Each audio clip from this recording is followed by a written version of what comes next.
चकलीच्या आवाजावरून तुमच्या लक्षात आलं असेलच की ही चकली अगदी कुरकुरीत तयार झालेली आहे, आतून पोकळ तयार झालेली आहे, अगदी हलकी फुलकी ही चकली तयार झालेली आहे।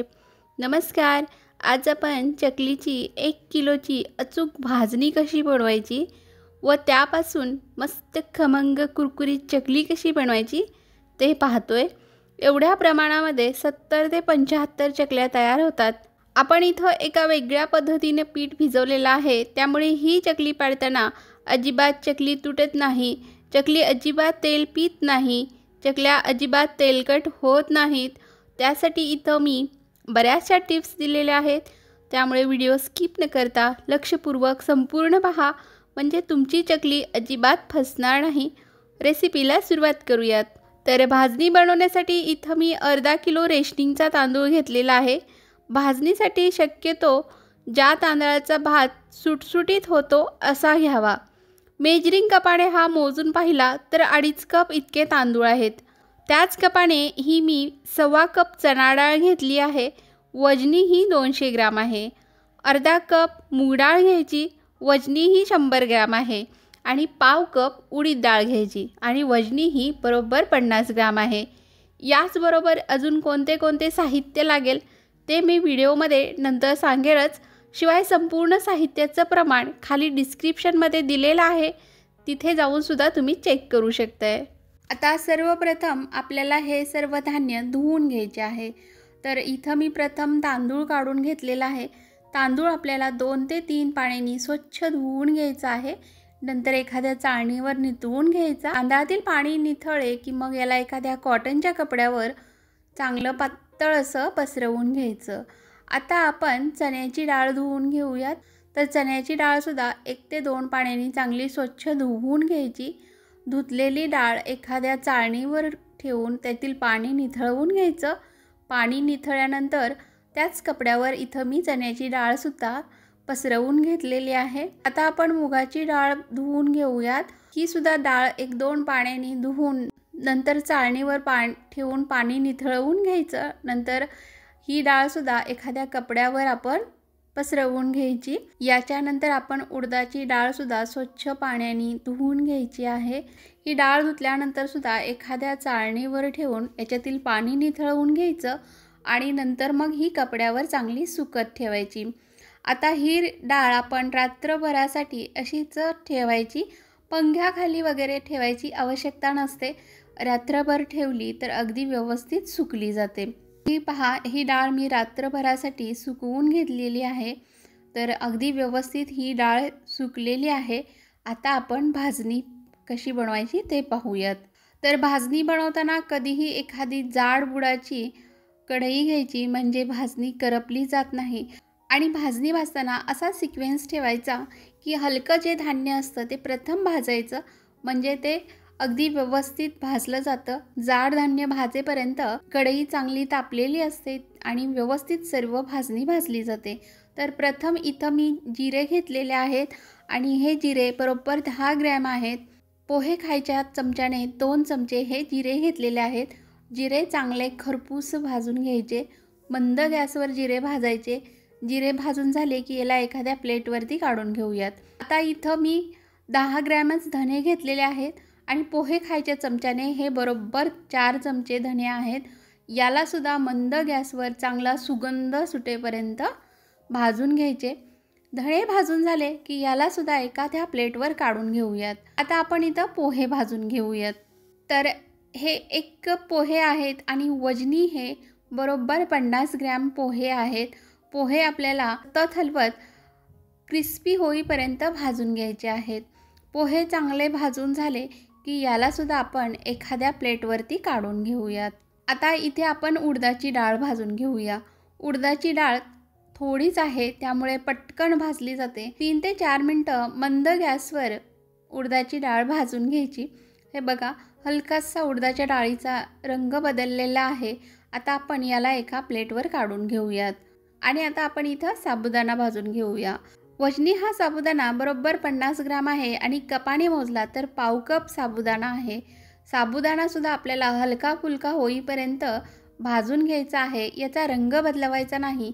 साबुदाणा थोडासा फुलला की मग याला आपण एखाद्या प्लेटवरती काढून घेऊयात. आता इथे आपण मुगाची डाळ भाजून घेऊया. तर मुगाची डाळसुद्धा भाजायला खूप वेळ लागत नाही, पटकन भाजली जाते. याचा आकारसुद्धा लहान आहे आणि याचं प्रमाणसुद्धा कमी आहे. त्यामुळे 3-4 मिनटामध्येच मुगाची डाळसुद्धा अगदी व्यवस्थित भाजली जाते. यापासून छानसा सुगंध यायला लागला की यालासुद्धा आपण एखाद्या प्लेटवरती काढून घेऊयात. आता आपण चण्याची डाळ भाजून घेऊयात. चण्याची डाळ सतत एकसारखी हलवत आपल्याला 6 ते 7 मिनटं भाजून घ्यायची आहे. म्हणजे ती अगदी आतपर्यंत खरपूस अशी भाजली जाईल, हलकी फुलकी होईल. तर ही चण्याची डाळसुद्धा 7 ते 8 मिनटं भाजून झाल्यानंतर याला आपण एखाद्या प्लेटवरती काढून घेऊयात. आता सगळ्यात शेवटी आपण तांदूळ भाजून घ्यायचे आहेत. तर तांदूळ आपले थोडेसे जास्त आहेत, त्यामुळे याला आपल्याला थोडासा वेळ जास्त जातो. पण गॅस कुठेही वाढवायचा नाही. सतत हलवत आपल्याला हे तांदूळ भाजून घ्यायचे आहेत. तर 8 ते 9 मिनटं हा तांदूळ अगदी व्यवस्थित असा सतत हलवत भाजून घेतला की चांगला भाजून होतो. पण याचा रंग बदलवायचा नाही. तर बघा, तांदूळ चांगले फुलले गेलेले आहेत आणि इथं मी जवळजवळ 8 ते 9 मिनटं हे तांदूळ भाजून घेतलेले आहेत. तांदूळसुद्धा आपल्याला एखाद्या ताटावर काढून थंड करून घ्यायचे आहेत. तर हे बघा, सर्व धान्य मी थंड करून घेतलेलं आहे आणि आता हे सर्व एकत्र करून घ्यायचं आहे.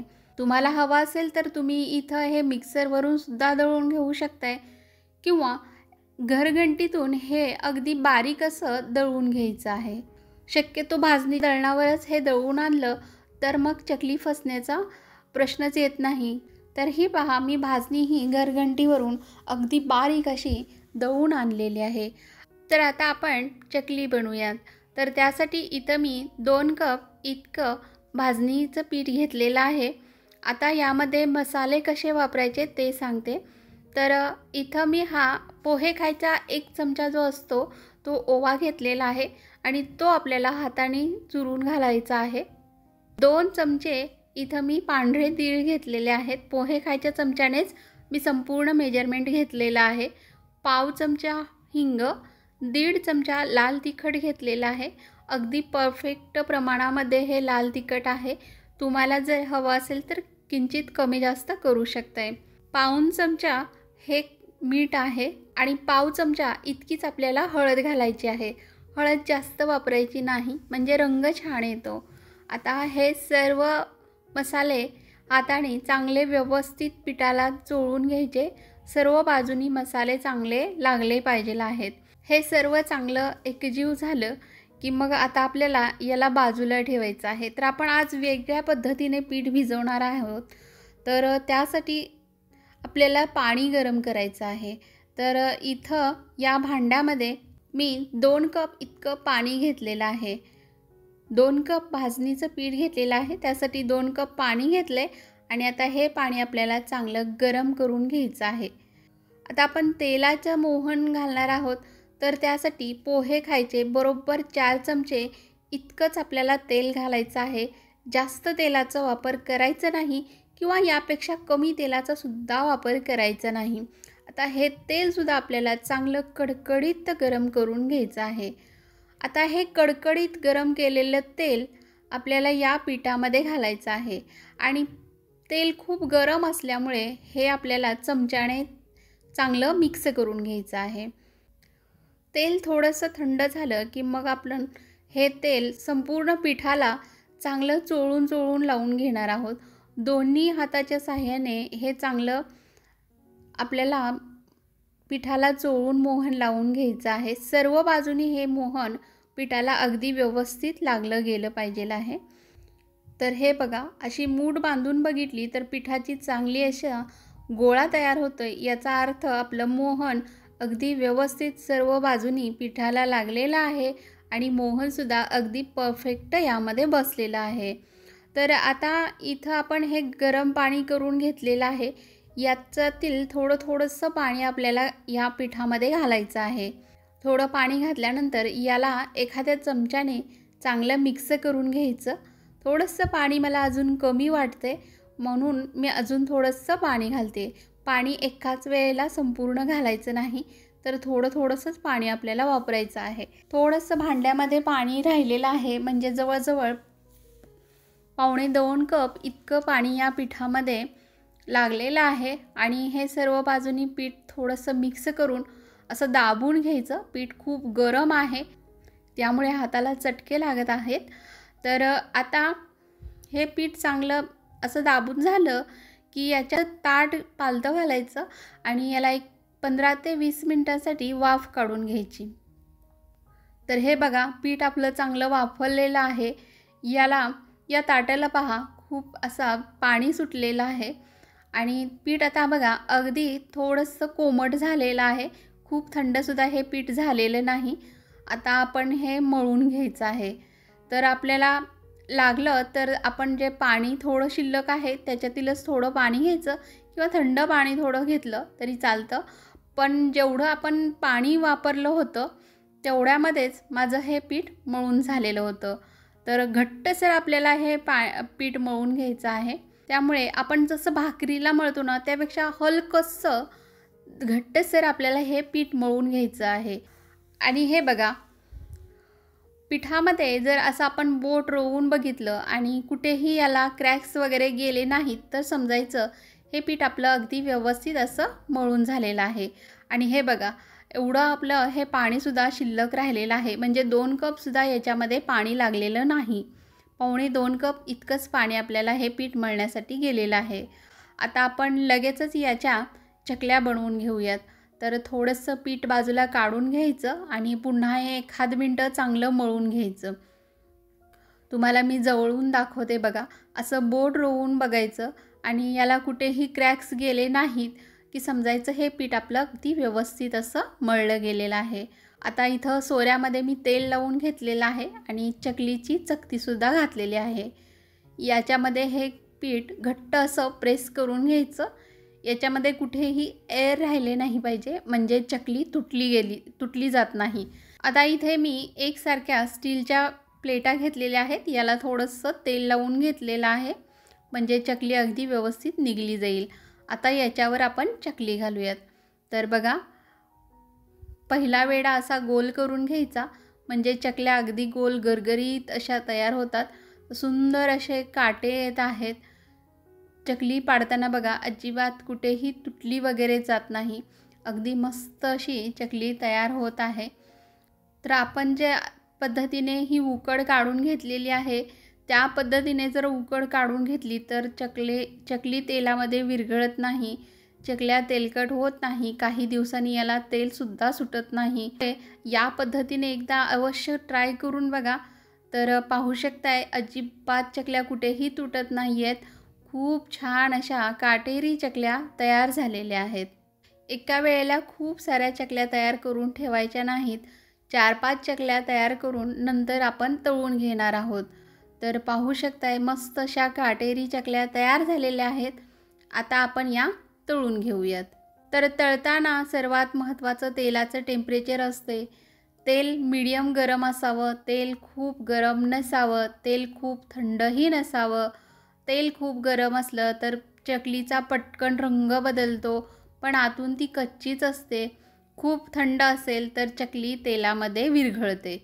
त्यामुळे तेल मीडियम गरम करायचं. मीडियम गरम झालं की चकली टाकायची आणि चकलीला 1 मिनटं अजिबात चमचा वगैरे लावायचा नाही. चकली थोडीशी चमच्याला कडक जाणवायला लागली की मग याला उलटवून घ्यायचं. आणि सर्वात महत्त्वाचं असते, गॅस कमी जास्त अजिबात करायचा नाही. जेव्हा आपण मीडियम गॅसवर चकली तळतो सुरुवातीपासून शेवटपर्यंत गॅस मीडियमच ठेवायचा. गॅस कमी जास्त करायचा नाही, त्यामुळं तेलाचं टेम्परेचर कमी जास्त होतं. त्यामुळे अजिबात गॅसचं टेम्परेचर कमी जास्त करायचं नाही आणि मीडियम गॅसवरच ही चकली खमंग तळून होईपर्यंत तळून घ्यायची. तर हे बघा, याच्यावरील संपूर्ण जे बबल्स होते ते संपूर्ण नाहीसे झालेले आहेत. चकली आपली अगदी मस्त तळून झालेली आहे आणि याच रंगावर चकली काढणार आहोत आपण. खूप जास्त आपल्याला लाल होईपर्यंतसुद्धा चकली भाजून घ्यायची नाही, नाहीतर ती करपट लागण्याची शक्यता असते. तर पाहू शकताय अगदी मस्त असा चकलीला रंग आलेला आहे. आता आपण काढून घेऊयात आणि बाकीच्या सुद्धा याचप्रमाणे तळून घेऊयात। तर लक्षात ठेवा की तेलाचं टेम्परेचर नेहमी चेक करत राहायचं आणि एका वेळेला खूप चकल्या तेलामध्ये सोडायच्या नाहीत। कढईमध्ये जेवढ्या येतील तेवढ्याच चकल्या सोडायच्या आणि जास्त वेळेला सुद्धा जर चकली उलटपुलट केली तरी सुद्धा ती तेलकट होते। त्यामुळे जास्त वेळेला सुद्धा चकली उलटपुलट करायची नाही। जर तुम्ही गॅस मीडियम ठेवला तर सुरुवातीपासून शेवटपर्यंत गॅस मीडियमच ठेवायचा। तर हे बघा, या चकल्या सुद्धा चांगल्या तळून झालेल्या आहेत। या सुद्धा आपण काढून घेऊयात। पाहू शकताय अगदी मस्त कुरकुरीत ही चकली तयार झालेली आहे। अगदी हलकी फुलकी चकली तयार झालेली आहे। आतून पोकळ झालेली आहे। चकलीने अजिबात कुठेही तेल पिलेलं नाही। चकली अजिबात तेलकट झालेली नाही। इथं मी सांगितलेल्या या प्रमाणामध्ये 70 ते 75 मीडियम साईजच्या चकल्या तयार होतात। तर कसा वाटला तुम्हाला आजचा व्हिडिओ? आवडला तर लाईक करा आणि तुमच्या मित्रपरिवारासोबत जास्तीत जास्त शेअर करा, म्हणजे त्यांना सुद्धा या दिवाळीला मदतच होईल। पुन्हा भेटूयात नवीन रेसिपीसोबत। तोपर्यंत मस्त खा आणि स्वस्त रहा। धन्यवाद।